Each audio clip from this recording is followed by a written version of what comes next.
కామారెడ్డి జిల్లాలో కల్తీ కల్లు ప్రకంపనలు రేపుతుంది. మొన్న బీర్కూరు, నస్రుల్లాబాద్ మండలాల్లో కొంతమంది కల్తీ కల్లును సేవించి అనారోగ్యం పాలయ్యారు. తాజాగా నిన్న గాంధారి మండలం గౌరారంలో కల్తీ కల్లు తాగి 30 మంది ఆసుపత్రికి గురయ్యారు. వీరిలో 6గురి పరిస్థితి విషమంగా ఉంది. వీరిని కామారెడ్డి ప్రభుత్వ ఆసుపత్రికి తరలించి చికిత్స అందిస్తున్నారు. నిన్న గ్రామంలో కుస్తీ పోటీల సందర్భంగా 30 మంది కల్లు తాగి అనారోగ్యం పాలైనట్లు గ్రామస్తులు చెప్తున్నారు. అయితే అధికారులు కల్లు దుకాణం యజమానులపై చర్యలు తీసుకోవాలని గ్రామస్తులు డిమాండ్ చేస్తున్నారు. సింగిల్ తోళ్ళు బయట చేసుకున్నాం.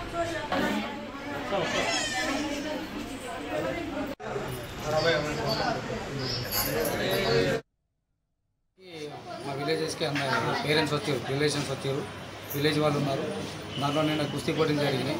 కుస్తీ పోటీలు జరిగితే నిన్న కల్తీ కళ్ళు తాగడం జరిగింది విలేజ్లో. దానికి దాంట్లో డ్రగ్స్ ఎక్కువ కలపడం జరిగింది. వీళ్ళందరూ నిన్న మధ్యాహ్నం 12 కాబట్టి 3 గంటల లోపు దానికి దాన్ని స్ప్రెడ్ అయిపోయింది. మొత్తం బాడీ మొత్తం స్ప్రెడ్ అయ్యి నాలుక దొడ్డు కావడం, మిడ్స్లో వంక రావడం, ఫిట్స్ రావడం, బాడీ షేక్ అవ్వడం అలాంటివి జరిగింది. దాదాపు నిన్న సాయంత్రం 6-7 గంటల లోపు 60-70 కేసులు బాన్స్వాడ ఏరియా హాస్పిటల్కి వెళ్ళినాయి. అక్కడ నుంచి కామారెడ్డికి ఒక 6 కేసులు వచ్చినాయి.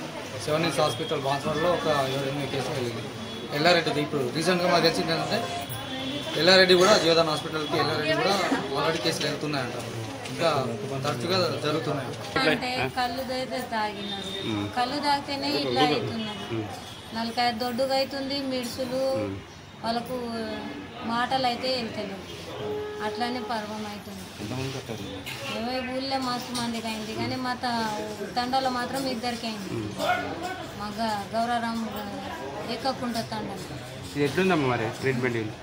ఈ టైం మంచిగా అవుతుంది కానీ ఇంకా ఇది మాట్లాడితే మిడ్సులు పట్టుకుంటున్నాయి, బుగ్గులు పడుతున్నాయి, మాట్లాడతలేదు.